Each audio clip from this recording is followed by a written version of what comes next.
Buenas, somos el grupo 51 y vamos a hablar sobre seguridad en backend a través del lenguaje Java. Y nosotros elegimos este tema porque Creciente importancia en el mundo digital actual. Proteger datos sensibles y garantizar la integridad de las aplicaciones y sistemas. Comprender y aplicar conceptos avanzados en ciberseguridad, un campo en constante evolución que presenta desafíos significativos y mejores prácticas para mejorar la seguridad. Identificamos como fortalezas que la seguridad protege la aplicación como los datos sensibles de posibles ataques, nos da la oportunidad a nosotros de asegurar la confidencialidad, integridad y disponibilidad de la aplicación. Dentro de las debilidades es que puede generar sobrecarga, es decir, en el rendimiento de la aplicación, y como amenazas y consecuencias, que es que una falta de seguridad puede poner en riesgo la información y la reputación de la empresa. Hablar sobre seguridad en el backend a través del lenguaje Java y las mejores prácticas de codificación segura. La arquitectura y los componentes de Java ofrecen mecanismos de seguridad para protegerse contra el código malicioso y no seguros. Sin embargo, es esencial seguir prácticas de codificación segura para evitar errores que puedan afectar las medidas de seguridad. Estos errores podrían resultar en el robo de datos, el uso indebido de recursos y otras actividades maliciosas. Es decir, son amenazas constantes. Para eso hemos preparado un video con los fundamentos y más cosas de seguridad. Los fundamentos son 9. El primero es: prefiero no tener defectos obvios en lugar de tener defectos obvios. Esto nos dice que crear código seguro no es necesariamente fácil y los fallos pueden pasar desapercibidos sorprendentemente fácil. Por eso es necesario diseñar y redactar código que no requiera lógica elaborada para ser considerado seguro y crucial. El segundo nos habla sobre diseñar APIs para evitar problemas de seguridad. Es mejor diseñar APIs teniendo en cuenta su seguridad, ya que intentar actualizar la seguridad en una API existente es más difícil y propenso a errores. Por ejemplo, hacer que una clase sea final evita que una subclase maliciosa agregue finalizadores y anule métodos aleatorios. El fundamento 3 es evitar duplicaciones. Las duplicaciones de código y datos causan muchos problemas. Tanto el código como los datos tienden a no ser tratados de manera consistente cuando se duplican. Un ejemplo podría ser que es posible que los cambios no se apliquen a todas las copias. El cuarto fundamento es restringir privilegios. Restringir privilegios es que, a pesar de los mejores esfuerzos, no todos los defectos de codificación se eliminarán ni siquiera en un código bien revisado. Sin embargo, si el código funciona con privilegios reducidos, es decir, privilegios mínimos, es probable que se frustre la explotación de cualquier defecto. A estos servicios o procesos se le puede otorgar diferentes capacidades y permisos a nivel del sistema operativo, o incluso ejecutarse en máquinas separadas. Entonces, separar las partes de la aplicación que requieren privilegios elevados o que estén más expuestas a amenazas de seguridad puede ayudar a reducir el impacto de los problemas de seguridad. Java nos ofrece este mecanismo que también se utiliza para implementar el principio de privilegio mínimo y se hace a través de Java Security Access Control Do Privilege. Este mecanismo es tratado más adelante con más detalle. El quinto fundamento es establecer límites de confianza. Para garantizar la protección de un sistema es necesario definir límites de confianza. Los datos que cruzan estos límites deben ser validados y purificados antes de su uso. Estos límites de confianza también resultan fundamentales para llevar a cabo auditorías de seguridad eficientes, y el código que garantiza la integridad de estos límites de confianza también debe ser cargado de manera que su propia identidad quede garantizada. El sexto fundamento nos habla sobre minimizar el número de comprobaciones de permisos. Los controles deben considerarse el último recurso. Las comprobaciones de administrador de seguridad son el último recurso. En su lugar, se deben definir y comunicar de manera clara y coherente las capacidades que se otorgan a los objetos. Cuando se realicen comprobaciones, estas deben hacerse en puntos definidos y el acceso a las capacidades otorgadas debe ser proporcionado en lugar de realizar comprobaciones adicionales. Después tenemos encapsular. La encapsulación efectiva es crucial para la seguridad en el diseño y desarrollo de software en Java, refiriéndonos al backend. Los campos deben ser privados y solo accesibles a través de interfaces controladas. Es esencial mantener una interfaz consistente para evitar la exposición involuntaria de detalles de implementación que podrían resultar en vulnerabilidades. Bien, el octavo fundamento es documentar información de seguridad. La documentación que acompaña una API debe abarcar no solo detalles funcionales, sino también información de seguridad crítica. Esto incluye requisitos de permisos, posibles excepciones de seguridad y consideraciones de seguridad específicas. Y el noveno fundamento es código seguro de terceros. El uso de bibliotecas, los marcos y otro software de terceros puede introducir vulnerabilidades y debilidades de seguridad, especialmente si no se mantienen actualizados. Denegación de servicios.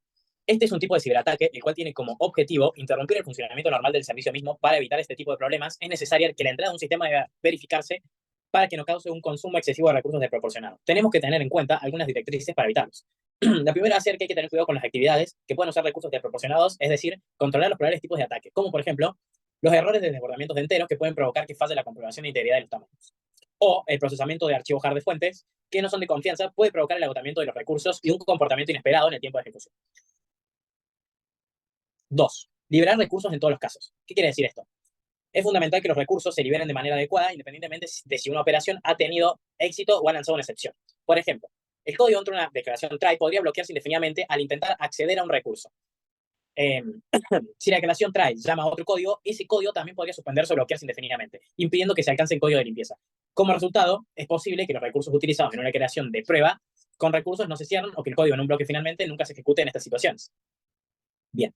La tercera es evitar desbordamientos de enteros en comprobaciones de recursos. A pesar de los mecanismos de seguridad integrados, los desbordamientos de enteros siguen siendo posibles en Java. Por lo tanto, es esencial realizar comprobaciones de recursos y límites de manera adecuada, evitando desbordamientos que podrían ser explotados por atacantes. La cuarta es el manejo robusto de errores y excepciones. El manejo adecuado de excepciones es esencial para evitar fugas de recursos y para garantizar la estabilidad del sistema. Pueden ocurrir excepciones por varias razones: malas entradas, errores lógicos, mala configuración, fallas ambientales, puede ser la falta de red, etc. Y más cosas. Si bien es mejor prevenir o evitar situaciones que causen excepciones en primer lugar, el código seguro debe asumir que cualquier excepción puede ocurrir en cualquier momento. Si una llamada a un método resulta en una excepción, la persona que llama debe elegir entre manejar o propagar la excepción. Manejar una excepción va a significar detectarla, posiblemente realizar alguna acción correctiva de limpieza o de respaldo y luego proceder normalmente para que la persona que llama esté protegida de la condición de error. Y la propagación de la excepción expone la condición de error al propio autor de la llamada. ¿Qué quiere decir? Que otorgándole la opción de manejar o propagar, la propagación puede implicar capturar, envolver y volver a lanzar la excepción. O puede no implicar acción explícita. En cualquier caso, el tiempo de ejecución desenrolla el marco de llamada actual y lo delega en el propio llamante de la persona que llama. La plataforma de Java proporciona mecanismos para manejar excepciones de manera efectiva, como la try, catch y finally, que son declaraciones del lenguaje de programación Java. Y como último recurso, el thread.uncao exception handler, que es un mecanismo para el manejo consistente de excepciones no detectadas en el marco. Ahí pusimos un ejemplo de manejar las excepciones y los recursos, las dos, en el código. Manejo de información confidencial. La primera va a ser eliminar información sensible de las excepciones. Las excepciones, aunque vitales para el diagnóstico y la depuración, también pueden representar un riesgo de seguridad. Pueden contener información sensible que podría ser explotada por atacantes y por lo tanto es esencial depurar y sanear las excepciones antes de propagarlas. Por ejemplo, ¿no? Si un método llama el java.io file input stream, que es un constructor para un archivo de configuración subyacente, y ese archivo no está presente, nos va a saltar la excepción java.io file not found exception, que va a ser generar un archivo que contiene la ruta del archivo. Al propagar esta excepción al llamador del método, se pone el diseño del sistema de archivos. Muchas formas de ataque requieren conocer o adivinar la ubicación de los archivos. Bien, la segunda va a ser no registrar datos altamente sensibles, evitar registrar información altamente sensible en registros y sistemas de monitoreo. Los registros son un recurso valioso para el diagnóstico y la resolución de problemas, pero también pueden ser una fuente potencial de información confidencial para atacantes si no se manejan adecuadamente. Considerar borrar la memoria de un datos sensible. Es importante la consideración adicional en la manipulación de información confidencial, la cual es la eliminación segura de datos de memoria después de su uso. Esto puede reducir la ventana de vulnerabilidad durante la cual los datos sensibles podrían ser recuperados por atacantes. La mutabilidad, aunque parezca inocuo, puede causar una sorprendente variedad de problemas de seguridad. Para hacer frente, vamos a plantear algunos puntos importantes a tener en cuenta. El primero es preferir la inmutabilidad para los tipos de valores. Esto se refiere a que se recomienda hacer que las clases que sean mutables, inmutables, para evitar problemas de objetos mutables en el código del cliente. Esto se aplica específicamente a clases que almacenen variables simples y no deberían ser subclasificables. El segundo punto es crear copias de valores de salidas mutables. En este punto, si un método devuelve una referencia de un objeto mutable interno, se sugiere copiar el objeto y devolver la copia en lugar del objeto original. Esto para evitar más que nada que el código del cliente no modifique inadvertidamente el estado interno del objeto. Agregamos un código que es para hacer una copia de un objeto mutable confiable. El punto 3 es crear una copia de seguridad de los valores de entrada mutables y subclasificables. Cuando se reciben objetos mutables como parámetros de entrada, se recomienda crear copias de esos objetos y realizar la lógica sobre esa copia, debido a que es una forma muy buena de evitar posibles problemas de seguridad y de comportamientos inesperados. Para crear una copia de un objeto mutable no confiable, llamar a un constructor de copia o a un método de creación como es acá es una buena opción, o en caso de excepciones que puede ser seguro llamar a un método de la copia en la propia instancia. Cuarto punto es proporcionar funcionalidad de copia para una clase mutable. Esto nos dice que cuando se diseña una clase mutable es importante proporcionar métodos para crear copias seguras de las instancias. Esto permite que las instancias sepan o devuelvan de manera segura desde otros métodos y clases. En el quinto punto de no confiar en la igualdad de identidad cuando sea anulable en objetos de referencia de entrada. Esto que cuando se anula el método equals en objetos, se recomienda utilizar colecciones que apliquen la igualdad de identidad como identity hashmap o utilizar claves privadas para evitar posibles problemas. Como se ve acá en este pedazo de código donde se usa el identity hashmap, y si no, tenemos este que es en el caso de que no se puede usar esa colección. El punto 6 trata el paso de entrada a objetos no confiables como salida. Es similar al segundo punto, donde se sugiere hacer copias de objetos mutables que reciben como entrada antes de utilizarlos como métodos lógicos. Acá tenemos un ejemplo de ello, y este es el punto 7, nos habla de tratar la salida de objetos no confiables como entradas. Nos habla de algo muy similar al punto 3, se recomienda copiar objetos mutables que se devuelven desde métodos antes de utilizarlos en otros contextos, como se ve en el ejemplo. Después el punto 8, define métodos envolventes alrededor del estado interno modificable. Nos habla de que si un estado interno de una clase debe ser accesible y modificable, se sugiere exponerlo a través de un método contenedor que permita hacerle validaciones adecuadas antes de establecer los nuevos valores. Eso se puede ver en este código donde tenemos el contenedor y acá se realizan las validaciones sobre ese contenedor y no se entra directamente a los métodos privados. El punto 9 es haz que los campos estáticos públicos sean finales. Nos habla de que se recomienda declarar campos estáticos públicos como final para evitar modificaciones no deseadas y garantizar su inmutabilidad. Esto se ve acá en el código donde se pone public class files y abajo los métodos dice public static final. Punto 10 nos habla de asegurar que los valores de campos públicos estáticos finales sean constantes. El objetivo principal es asegurarse de que solo se almacenen valores inmutables y no modificables. Otro punto muy importante de la seguridad de backend es la validación de entrada. Debido a que si una entrada viene con fines maliciosos, puede llegar a provocar una inundación de buffer, puede atacar nuestro código, atacar nuestros archivos. Entonces, para esto es mejor prevenirla. ¿Cómo se puede prevenir? Ante fuentes, tipo entradas de fuentes no confiables, lo mejor es hacer una validación de lo que estamos recibiendo de forma temprana. Y si después mencionamos a realizar tareas sensibles a la seguridad, lo mejor es realizar otra verificación para no correr riesgos. Otro tema muy importante es que los argumentos de los métodos deben variarse, pero no lo que devuelven, con una excepción a los métodos de llamada superior, los cuales invocan un método de código de nivel superior, y que en este caso sí se debe validar el valor devuelto. Un ejemplo es el class loader, el cual se debe validar por la duda que haya sido manipulado en el trayecto. Después, definir los contenedores alrededor de métodos nativos. Esto se debe a que, si bien Java, el código puro de Java es efectivamente inmune a los ataques tradicionales de desbordamiento de buffer, los métodos nativos no. Entonces lo que se plantea es crear con estos contenedores con el fin de que estos sean públicos, que tengan la funcionalidad del método nativo, pero que el método nativo esté protegido de que estar en formato private. Como se ve acá en el código. Vamos a tener el contenedor, que va a ser público para que todos puedan verlo, pero no va a tener acceso al código nativo en sí mismo, ya que el mismo va a ser private, que en este caso es nativo application. Y por último, la verificación de las APIs. No se puede confiar en una API a ciegas debido a que no tenemos certeza de que no van a ser vulneradas o lo que nos devuelvan o lo que nos entregan va a ser seguro. Entonces, lo mejor es verificar mediante la documentación y mediante pruebas que las APIs realizan las validaciones necesarias para el contexto determinado. Así asegurarnos de que las APIs no nos metan ninguna entrada maliciosa.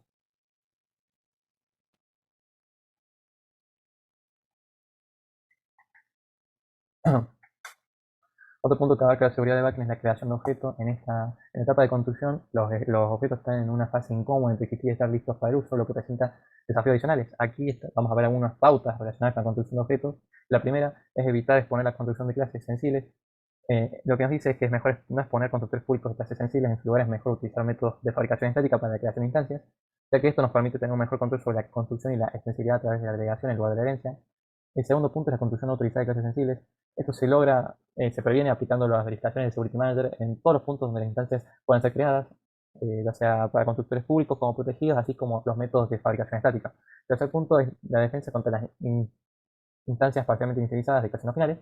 Lo que nos dicen es que hay que asegurarse que las clases no final permanezcan completamente inutilizables hasta que el constructor se complete con éxito. Esto se logra utilizando indicadores de inicialización o mediante un enfoque basado en pipeline. Además, JDK6 nos permite la construcción de una clase subclasificable que permite evitar el lanzado de una excepción antes que el objeto se complete el constructor. Acá está un código donde se puede ver lo que acabamos de explicar.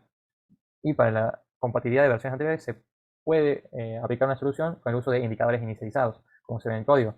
También se puede acceder a las instancias parcialmente inicializadas de una clase no final mediante un ataque de finalizador con el método initialize_flag. Este enfoque también es bueno para hacer frente a ataques de clonación y de deseñalización. El cuarto punto es evitar las constructores llamen a métodos que puedan anularse, ya que estos pueden dar a los atacantes acceso al objeto antes de que se complete la inicialización. Del mismo modo, evitar llamar métodos reemplazables del método readObject o readObjectNoData y el método clone. El último y el quinto y último punto es la defensa contra la clonación de clases no finales. Nos dice que tomemos medidas para defendernos contra la clonación no autorizada de clases no finales. La subclasificación por parte de una clase que no implementa clonable, que es un método, puede resultar en una clonación inesperada y potencialmente peligrosa. Utilizar el enfoque de indicador de implementación que se vio en el punto 3 en esta semina, en defensa contra las instancias parcialmente inicializadas no finales, permite una defensa sólida. Seguridad en backend, inyección e inclusión. Ataques de inclusión. Atacantes explotan la falta de validación y seguridad en la forma en que una aplicación maneja y procesa los nombres de archivos. Ataques de inyección. Atacantes insertan comandos maliciosos en la entrada de una aplicación con el objetivo de que el programa realice acciones no deseadas. Formas de prevenir estos ataques. Genera un formato válido. Análisis y canonización de los datos debe realizarse antes de la validación. Rechaza los datos inválidos y cualquier dato posterior sin intentar correcciones. También se puede utilizar bibliotecas probadas en lugar de código personalizado al trabajar con formatos como XML, utilizando texto sin formato propenso a errores. Evitar el SQL dinámico ya que está sujeto a inyecciones de comandos. Es importante utilizar declaraciones SQL parametrizadas y es mejor utilizar una biblioteca bien escrita y de alto nivel para aislar el código de la aplicación de SQL. Tener cuidado al generar XML y HTML. Los datos no confiables deben ser sanitizados. Hay varias formas de realizar esto. Los caracteres problemáticos pueden ser filtrados, escapados o codificados, o se puede permitir los caracteres que se saben que son seguros y filtrar todo el resto. Esto no es fácil, así que es mejor utilizar una biblioteca para realizar estas tareas durante la construcción de HTML o X. Evitar datos no confiables en la línea de comando. Cualquier dato que necesite ser pasado al nuevo proceso debe ser enviado como argumentos codificados. Por ejemplo, base64 en un archivo temporal o a través de un canal heredado. Restringir la inclusión de XML, ya que las definiciones de tipo documento pueden ser explotadas por los atacantes para insertar contenido malicioso en documentos XML. Deberíamos reducir los privilegios y usar la configuración más restrictiva posible del analizador XML. Precaución con los archivos BMP. Estos pueden contener referencias a archivos ICC locales, que es poco probable que tengan información interesante, pero el acto de intentar leer archivos puede ser un problema. Por lo tanto, hay que evitar los archivos BMP o reducir los privilegios. Deshabilitar la visualización HTML en componente swing. Esto se hace estableciendo la propiedad del cliente HTML.disable de cada componente en boolean true. Ninguna otra instancia boolean true funcionará. Esto se hace para evitar que un atacante cree HTML que resulte en un comportamiento no deseado. Tener cuidado al interpretar código no confiable. Este puede estar oculto en varios lugares. Si no se confía en que en la fuente que suministra el código, se debe construir un entorno seguro para ejecutarlo. Tomar medidas preventivas y de seguridad al manejar el código no confiable en diferentes contextos. Prevenir la inyección de valores excepcionales de punto flotante. Se aconseja que los valores de resultados se contengan para ese propósito en el componente local. El programador puede optar por incluir el código de saneamiento para estos valores excepcionales al trabajar con números de punto flotante, especialmente si están relacionados con decisiones de autorización o autenticación, o al reenviar valores de punto flotante a JNI. Accesibilidad y extensibilidad. La tarea de asegurar un sistema se facilita al reducir la superficie de ataque del código. Formas en las que se puede reducir la superficie de ataque. Limitar la accesibilidad de clases, interfaces, métodos y campos. Se puede restringir la visibilidad de estos elementos solo a lo que es necesario para su funcionamiento y disposición pública, o también declarar las partes internas como paquete privadas o privadas, lo cual evita exponer detalles de implementación que podrían ser explotados por atacantes. Utilizar módulos para ocultar paquetes internos. Al exportar solo las clases de interfaces públicas necesarias y mantener el resto oculto dentro del módulo, se mejora la seguridad y se limita la exposición de detalles sensibles de implementación. Aislar código no relacionado. El aislamiento de código no relacionado mejora la seguridad. Los contenedores y las aplicaciones deben aislar el código de diferentes niveles de confianza para evitar interferencias maliciosas. También los applets y otros componentes deben ejecutarse en contexto separado para evitar problemas de seguridad.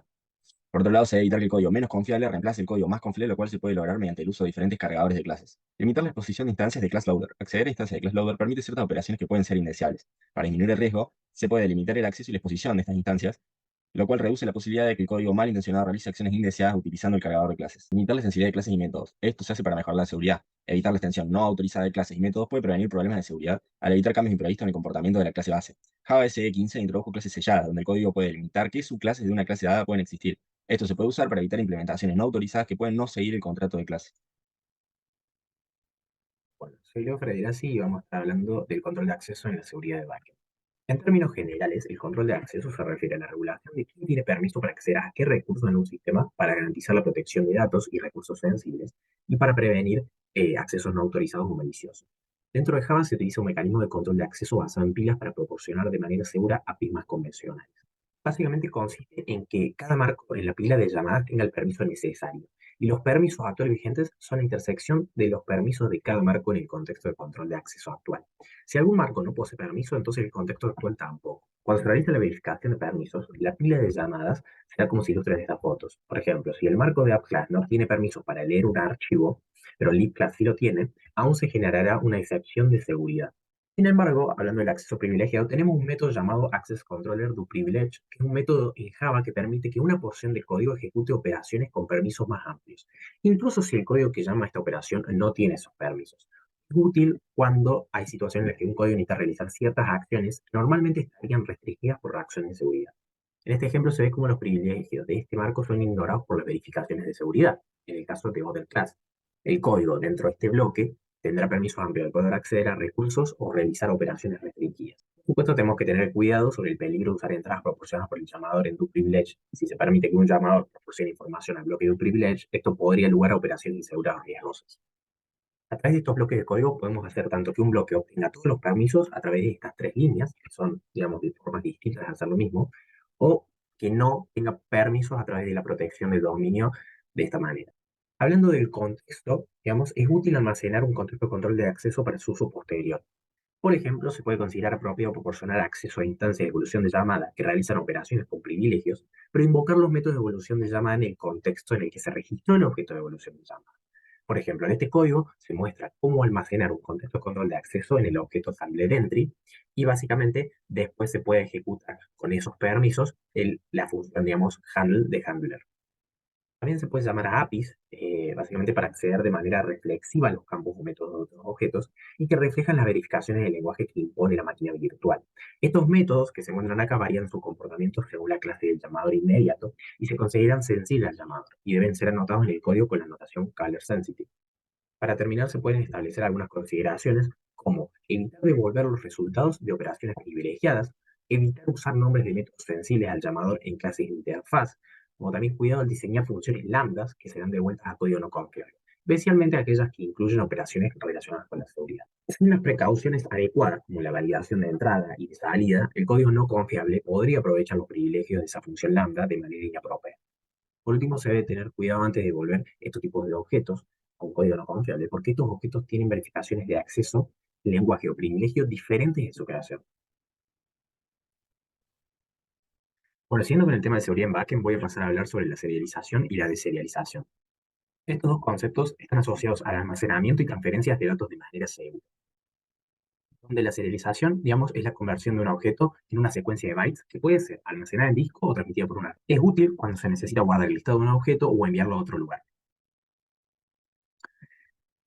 Mientras que la deserialización es el proceso inverso, consiste en tomar los datos serializados y convertirlos de nuevo en objetos de memoria. Esto sí es útil cuando se necesita recuperar el estado previamente serializado del objeto o cuando se reciben datos serializados a través de una red. Sin embargo, esto puede traer problemas de seguridad si no se maneja correctamente, porque al hacer una clase serializable, básicamente se crea una interfaz pública para todos los campos de la clase, como también se agrega un constructor público oculto de la clase. Por lo tanto, es importante evitar hacer clases sensibles a la seguridad que sean serializables, ya que esto podría exponer información delicada.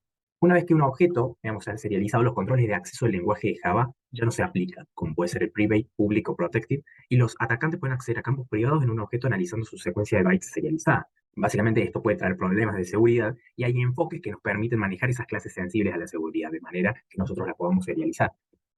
Además, se pueden tomar algunas medidas para prevenir que un atacante pueda eludir las verificaciones relacionadas con la seguridad implementadas dentro de una clase. Y en general, cualquier verificación de seguridad que normalmente se realiza al construir una instancia de la clase debe replicarse durante el proceso de serialización. Esto garantiza que los mismos controles de seguridad se apliquen independientemente de si el objeto se crea mediante construcción tradicional o de serialización. Para agregar, en JDK9 se ha introducido una característica llamada filtración de serialización que permite mejorar la seguridad y robustez al usar la serialización de objetos. Es importante que los desarrolladores de aplicaciones validen las entradas de fuentes externas. En sí, esta característica que se introdujo puede utilizarse como un mecanismo de seguridad para validar las clases antes de deserializarlas.